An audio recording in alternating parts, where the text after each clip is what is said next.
Welcome in, everybody, to another episode of ZB's Horsepower Talk. As always, I'm ZB, Zack Brown, and joining with me, as always, is former 410 Sprint Car crew chief and mechanic, my dad, Jeff Brown. We have concluded the biggest weekend in motorsports between the Indy 500 and the Coca Cola 600, which actually Ross Chastain called it the World 600. So maybe we'll get back to doing that.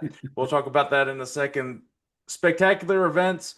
Coke 600 delivered for 400 laps. That was an incredible race. The atmosphere was amazing. It was a beautiful night for racing as I was out and about working that day too. And the Indianapolis 500, first time winner. I'd called it. I knew it was going to be a first time winner, but Alex Palou gets a big win in the Indianapolis 500 first oval win, and is the biggest oval win of his career. So let's dive right in, talk about the Indianapolis 500, and we'll talk about the doubleheader too with Kyle Larson. Obviously, the way he did not want to happen, it's memorable in probably the worst way. Pretty much put a damper in all of his expectations for running the double ever again in the future. It's almost like it was never meant to be. He was not going to be able to finish the Indianapolis 500. Uh, the No. the way I think it ended after 4:30, he would have had to leave right after 4 o'clock. It was not going to be able to happen. Unfortunately, it just wasn't meant to be for him. Crashed on lap 92, and just wasn't meant to be for him. But how about Alex Palou, the championship favorite, the back-to-back champion, going to be three in a row now Yeah. champion? He just an incredible race, and they strategized it just perfectly, and he would have won it regardless because Ericsson got disqualified. Yeah. Perfect race for him. He was where he needed to be at the end. He made the moves at the right time. Didn't wait till it was too late, and he used lap cars to advantage. So congrats, Alex Palou, the fastest car in the entire series this year. Well deserved to win the Indianapolis 500. Yeah. The whole Indy 500 race, that whole thing was weird. Here we had Scott McLaughlin crashing under pace lap. Just, I got on the track was just a little tiny bit wet. I mean, nobody else crashed. We've had cars on fire, crew members on fire. We had, uh, the uh, the pole sitter plows into the pit wall. It's just some weird stuff happened at Indy this year.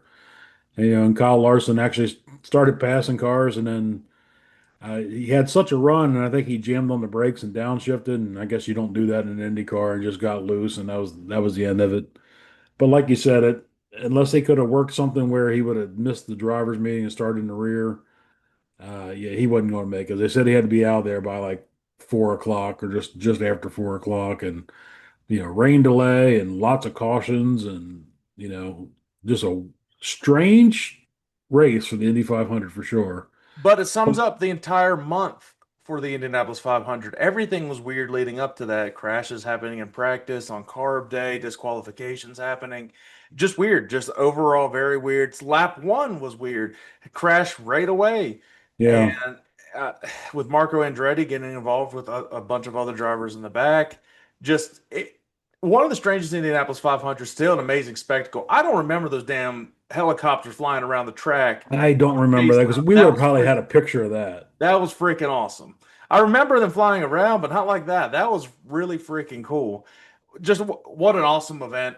And like I said, just I mean, hats off to Palou and that entire crew. I mean, you could see the emotion that he had with it. It was well deserved. I mean, getting a first oval win and coming at the Indianapolis 500 doesn't really get much better than that.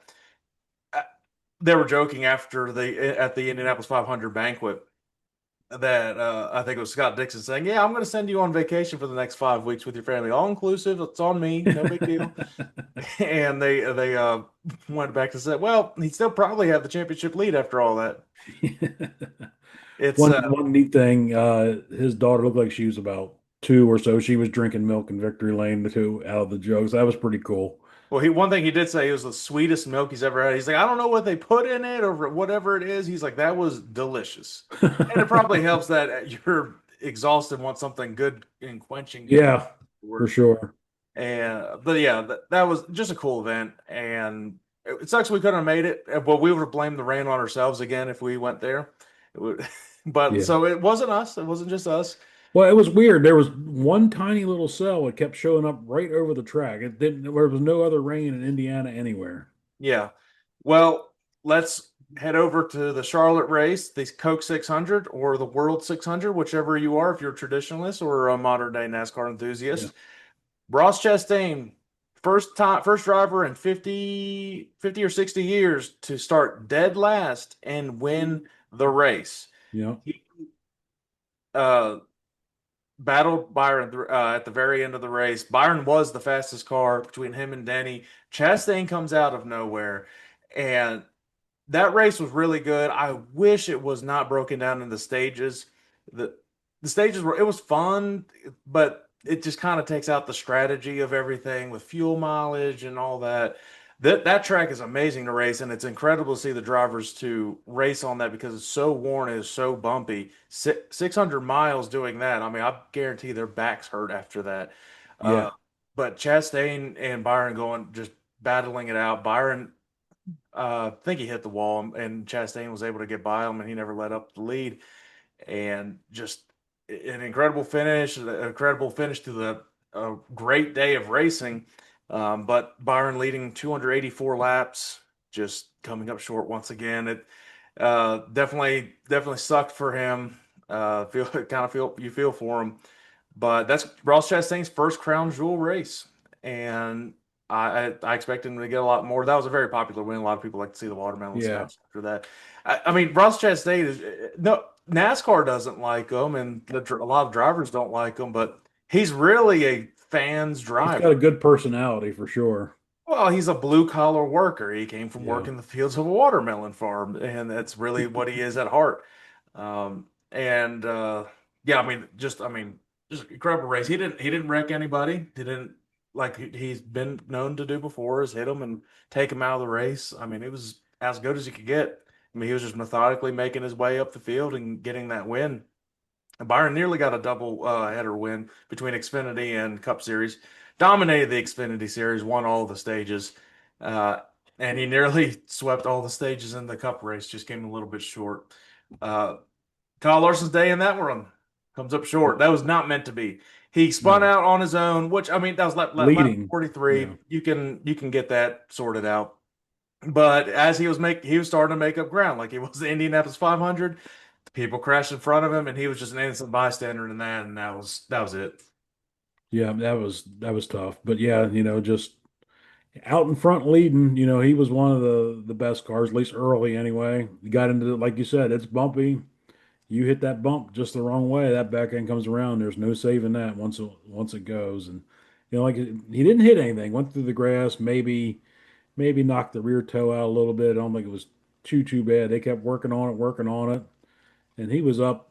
I don't know somewhere when he got into that crash, somewhere around 15th place, I Yeah, he was think. about to be in the top 15, and yeah, he was just there's nowhere he Yeah, could go. after the crash, he wasn't going to win, but he could have got a top 10 out of it, probably. Probably after the first spin. Yeah, I think he was He fast had a enough. good pit stall, so that pit stops would have helped and everything like that. So Yeah, I mean he looked really good in the beginning, and it just kind of lost it. But that I think they were set up to make a good run when the lights came on and the sun went down. The car was really loose, but the track really came into its own, and you could really race anywhere you wanted. But the high line was the preferred line. yeah, But I mean, as that's bumpy also as where all that the was, bumps are. that those it was incredible. So they had a lot of in-car camera footage of Denny Hamlin and how much it was bumping, and he's just like you could tell it's gonna be. I guarantee their lower backs were killing them after that Yeah, they race. were actually talking to Christopher Bell early under the pace laps, and you could see the camera shaking from the bumps, and he was even commenting how Well, bumpy it is. let's talk about real quick before we get into the previewing Nashville this week. How incredible was the race coverage for Prime? Everybody liked it. The broadcast team was phenomenal. The garage team, the pit road team, the production, it was way better than any Yeah, NASCAR one I have seen in a long time, probably since ESPN, honestly. And it was fantastic. They were able to you could really hear the engines roll on the cars during the race. No commercials unless it was a caution. They had side by side, and they yeah, already said that's going to be permanent for Prime. They're going to always have, if it's green flag laps, it's going to be a side by side commercial type thing, so you don't miss anything. And if it's a caution, nobody cares. They go to commercial. Who cares if it's that? That was great. And the way everybody's been raving about this, the ratings going up, you're going to see a lot more streaming platforms come onto the NASCAR circuit. You probably see Netflix try to get involved. They're getting involved with the NFL. They have the Netflix documentary with NASCAR with 2 seasons already. Would not surprise me if they do a live event in the near future for NASCAR. People are complaining about it being on Prime Video. Hey, it's $7 to pay to watch it and for a month. So Yeah, I mean, otherwise it's on FS1, it's on paid cable TV anyway. So, and honestly, how many people actually have paid cable anymore? More people probably have Prime. I haven't seen the numbers for that. I did see the numbers for the Indianapolis 500, and that at its peak there were 8 million viewers of that Wow. since 2008 or something like that. I'm But it sure was good to see Danielle Trotta back. she did She's phenomenal. good. And Carl Carl Edwards, Edwards was good. Corey LaJoy was phenomenal. Yeah, Corey LaJoy was really good. Yeah, and in the booth was fantastic too. You actually got excited because Junior's always excited. Junior's always excited. Yeah, and Latart, I always like Latart. Sometimes he gets a little too excited. I was like, all right, tone it down a little bit, Latart. But he does a really good job in the booth, especially figuring out the intricacies of the cars and letting you know, hey, this is the strategy they're playing out, and this is what's going on with the car. Um, I think it was awesome, and they only have 5 races. You're going to see them get more next year. Probably. It's already a home run. As big as that was, Amazon's sparing no expense because I mean they can. Right. Uh, and the drone footage was amazing. They had more drones than I've ever seen at a broadcast race. That was great. It was just good. It was just a great broadcast race, and the help the race was pretty good too. Yeah. Yeah, that makes it better if it had been a stinker of a show where somebody was out to a 10-second lead the whole time, might not have been as good. But yeah, pretty happy with the broadcast. And just back on that, so we had Indy 500 on Fox. So they're in the side by side. If you're on side by side and something happens, get off the commercial and come back because there was a crash or the fire. I don't remember which one it was, but there was 10 more commercials before they came back, and then they had to go to their full screen logo and start talking about like, oh yeah, by the way, something happened here, and it's like, what the hell? Yeah. Well, Frontier's second race this weekend, and they're going to Nashville, and this has been an incredible race the last few years. Uh, I wish it was the night race again, the night race It is. It starts at 6:30. on Sunday. Mm-hmm. Oh, okay. So it's a So it's evening transition. race anyway. Okay. Well, that's good then. Nashville concrete track, and one of the few concrete tracks they have, and it'll definitely be smoother than what we saw at Charlotte. I think it won't have as many bumps because that was. Maybe concrete can be a little rough. I still don't think it'll be anything compared to what we saw at Charlotte. But Nashville, with its revitalization, you might eventually see Nashville Fairgrounds get involved again before sooner than later. Hopefully, at least maybe with the Truck Series and kind of progressing to that. But I love Nashville Superspeedway. Trophy's one of the coolest that they have on the circuit. Should be another good one with this Generation 7 car. Yeah, it's sort of similar, going to be similar speeds to what we had here. And the cars just race on these right now. They race pretty good on these tracks. So hopefully they get the tire wear just right. That's what makes it exciting when you have drop off and then some strategy comes in. The guys that get tires early, maybe make up a couple seconds on the other guys just for strategy. It makes it kind of interesting to see. Yeah, I think it'll be fun. It'll be good. Especially with now knowing that's the evening race, that's going to be even more. That adds just another element to it. Kind of like how Charlotte was. If you're good at the beginning, you have to keep adjusting to the track and keep working to get it right to be there at the end. But this race a lot shorter. You only have 400 miles to really work with. Yeah. So a mistake in the beginning can be detrimental for the entire day. Um, but let's give our NASCAR fantasy lineups for Nashville, and let's see what we got this week. You absolutely dominated last week in And I the don't know how.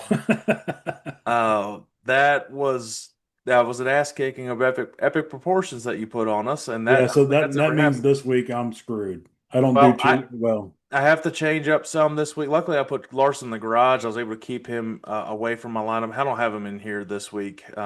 Use him down the road a little bit heading into the summer. But my starting lineup for NASCAR at Nashville, I have Alex Bowman, Ryan Preece, Ryan Blaney, Carson Hocevar. That poor guy just needs to have some luck on his side. He's been running so well. And Ross Chastain. And in my garage, I have William Byron. And they have Ross Chastain versus Chase Elliott. I have Chastain over Chase Elliott. Got to go with the momentum right now, even though Chase did have a solid top 10 finish. Ryan Blaney versus Chris Buescher. I have Ryan Blaney on that one. He's in my lineup. Let's go with him. Ryan Preece over Zane Smith, which that makes you want to think: Are they expecting Zane to have a good race randomly Yeah, I don't in the know. lineup? But I have Ryan Preece in that one, and Joey Logano versus Tyler Reddick. Joey had a very lackluster performance at the Coke 600, very surprisingly. I'm going with Tyler Reddick on this one. Okay. Well, we're quite a bit different this week, so I this works out figured good. I was kind of changing it up completely on this one. So this week in my starters, I have Kyle Larson, William Byron, Chase Briscoe, Chris Buescher, Carson Hocevar. Sorry, Carson, we just screwed you over big I time. don't know if that could have really happened. He's had the worst luck regardless. And in my garage, and this guy's been surprisingly on the bigger tracks, I have AJ Allmendinger in my garage. So in my matchups, I have Chase Elliott over Ross Chastain, Chris Buescher over Ryan Blaney, Ryan Preece over Zane Smith, and Tyler Reddick over Joey Logano. Well, one of us can make up ground here. Hopefully, I can make up ground on you this week. I mean, as different as you can get. Probably the most different we've ever been. Great bets this week. Kyle Larson, of course, he's won how many Nashville races? He's top 10 in all of his Nashville racing. He's also had he was a winner in 2021 when he went on to win his championship. The hot pick is Denny Hamlin.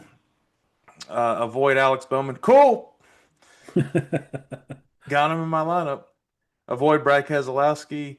And the sleeper is AJ Allmendinger. Which Brad had a good run last week. It was Top nice to five. see. Top Yeah. five. Yep.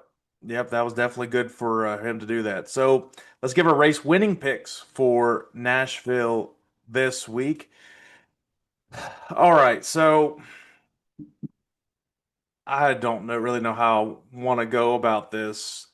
It's hard to pinpoint somebody. I'm not jinxing Larson against. I'm not picking him. But I've got this guy in my garage. Probably will end up putting him in the race at some point. Finished second at the Coke 600. Just so heartbreaking for him. Expect him to come out and have a little bit of fire under his butt right now. William Byron for Nashville. Okay. My pick's going to be, I think he's in the hot picks down there. I don't have that one up. So I got Denny Hamlin to win this one. Mom's pick's Ryan Blaney. She figures sooner or later he's bound to not suck. Well, now that she picked him, he probably will. And I'm pretty much out of the running for the championship, I think, until it Yeah, I resets. whooped everybody and still 60 points behind her. Let's see. What's the standings? Let me see if I can find it. Yeah, I'm like 200 points behind. Hey, yeah, you're still 60 points behind. I'm like over Yeah. 120 points behind you. Yeah, just fun times. I want to go over the Bob Weicker Memorial. Fantastic weekend. The posse really showed up, especially night one. Well, the Pennsylvania guys, Brent Marks. I mean, yeah, technically high limit, but I mean that's He's from Pennsylvania. He's still a posse car. yeah. But the biggest surprise for both nights, Lance DeWeese getting on the podium 2 nights in a row, Yeah. and Lance was he had a good. real shot. I was rooting for old Lance. He had a shot at the $100,000 one. He really did.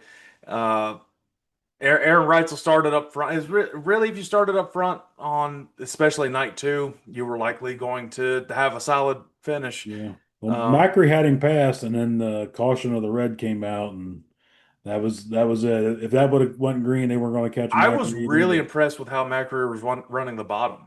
Yeah, he looked good. Yeah, he That's not in his wheelhouse. You know, you expect Lance to be good down there, in which he was. Lance was, but Lance actually was running more of a middle groove, Yeah. especially 3 and 4. I mean, that's just kind of where that's where the Sometimes you got to go where Mark they're had him. not. Ryan Smith had a couple solid nights too. Um, Yeah. it was it was pretty good racing. Aaron Rice has been really good this year in high limit though. And He's had a he's really good at good Port year. Royal too. That's his second big win there. I think he won the Weicker before, Hmm. if I Either remember a that or couple of years Tuscarora, ago. one of the So two. yeah, he Yeah, won Tuscarora 50 or one of them. So and he and gets what around a that track, but the track was in great shape. Crowd well was huge. we always talk about Attica being a giant dust bowl, but freaking Port on that Sunday was the dustiest I think I've seen that in a while. Uh, don't Well, really.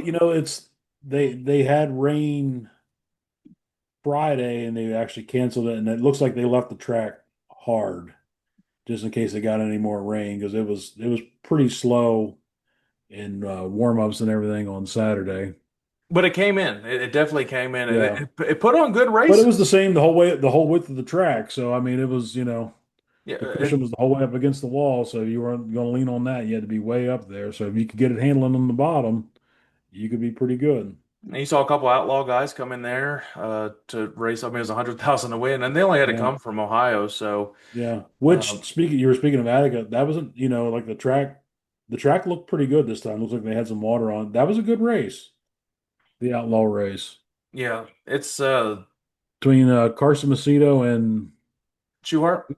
no, who got second? I don't know if he's a local guy, Cole Duncan, Oh, that sounds the familiar. number That sounds 22 familiar. car. He had a shot the whole race. It was Um, Another successful Bob Weicker Memorial. That was awesome that they were able to, with that cancellation on Friday, bump up the purses for Saturday and Sunday especially going $100,000. That's unheard of at Port Royal. yeah, that's the biggest payday in Pennsylvania history. So that's pretty awesome. Well, now Williams Grove is going to be like, all right, well, I guess we have to try to Don't up bet on this. it. Well, if they can ever get a race in. Yeah. Well, when Port Which canceled, randomly, and this is what sucks. They had Williams Grove did race Friday night, and they had a pretty good car count, but it was the Chris and Darren Eash tribute race, and it's kind of a shame they scheduled that against the Weichert Memorial because I yeah. mean Chris and Darren, I got to work with both those guys, and you couldn't have a nicer family. And it would have been better to see a better race for that one with more of the better cars being there and everything like that. So that was kind of a shame. But I mean, I guess they did have a pretty good turnout and a pretty decent race. So Well, I guess it worked out this time because the Weichert was canceled Friday, so it worked in the favor. But yeah, it should never be scheduled on a massive day like that. It should be a whole different week and have its own thing. yeah, they Um, could literally pick any other weekend when there's nothing else different going on. Williams Grove has an outlaw show. Port Royal cancel. They could have not been dicks on that one, being that there's a big race up at Port Royal that weekend. They could have had just 358s and Sportsmans or something like that running. well, to wrap things up today, we will be heading to Iowa the end of the week Yeah, and seeing your brother, Davey Brown Jr., get inducted to the National Sprint Car Hall of Fame. A long time coming. Hopefully, we'll be able to just get some content there, at least from the museum, and get to see around that whole facility and just see the yeah. I've history. never been. I'm anxious to see that. Yep, and it actually gets inducted on Pop's birthday, so Yeah, that's really cool to see. Awesome banquet scheduled for Saturday afternoon. It's definitely really cool to. It'll be really cool to see all that. Todd Schaefer's getting inducted too. We'll like I guess I assume he's going. I'll likely see him out there. yeah. I'll Don see. Ott. Yep. So a lot of people you've run into in Oh your yeah, career and Pop too, and um, Pop's supposed to be there, so that's really cool to have him go out there. He hasn't. I don't think he's been to Knoxville since he's been inducted. I don't think he went to the Nationals that one time. yeah. He was out there when Lance was out there running. Oh, he was. Yep, he went out. Okay. All right. Well, it'll be really cool. I'm yeah, definitely anxious to see it. Really cool for the family to have this moment Oh and yeah, have another one inducted to the Hall of Fame. So people don't realize how much of a prestigious honor it is, and if you want to go back and check out our interview with the director Bob Baker on that from last year, it really is a such a prestigious place. And there's a lot that goes into nominating and selecting the Hall of Fame classes year in, year out. It is, and it goes throughout the entire world at this point. And Yeah. he mentions that. So check that out and kind of get an idea. And we'll actually get to meet him in person. So that'll be really cool. Yeah. Hopefully you're ready for your, I assume you're giving some sort of speech or something. Well, Dawn said Dad might do it, so I was like, if Dad wants to do it, he'd go ahead and do it. That would be, well, somebody's going to have to record that because he doesn't give speeches often. No, no, I don't Shoot, did know he if he even, knows. I don't know if he knows he's supposed to talk or not. So that may end up changing. shoot, did he even give a speech when he got it? I don't know. We weren't. No, we weren't there. Oh, that's right. That's when mom Yeah, was mom was not doing well, and we just couldn't go. yeah. Yeah, he's not known for speeches No, no, he at don't. all. He don't like the talk. He doesn't like the recognition. Yeah, he does like it, but he don't want to admit he likes it. He just doesn't like to talk in front of people. Yeah. But if you get him talking about a story, he'll go, like especially talking to us, he'll go down a whole Oh rabbit yeah. hole and he'll keep on it. Um, I think that'll be really cool for him too. I wonder, has he even gotten to see around the museum? I don't know if he's actually ever been in it or not. So this will be pretty cool. I can't wait to see it. That's going to be really really cool. Yeah, like I said, hopefully we can get some video footage and some things like that and put up for the Hall of Fame. I'm very excited to go see this. I haven't been back. Well, it was since before Dad was inducted, so it's been a long, long time since I've been to Knoxville. And I guess we're all going to probably go to the race. They have the USAC sprints and I think their local 410 race Saturday night. So we're invited back for the race then. So we'll go, check that out and watch it from the Hall of Fame suites. That would be pretty cool. I don't know if I'd rather see a sweet race or just be actually on pit road with the cars. I feel like Well, we don't know anybody there I don't care.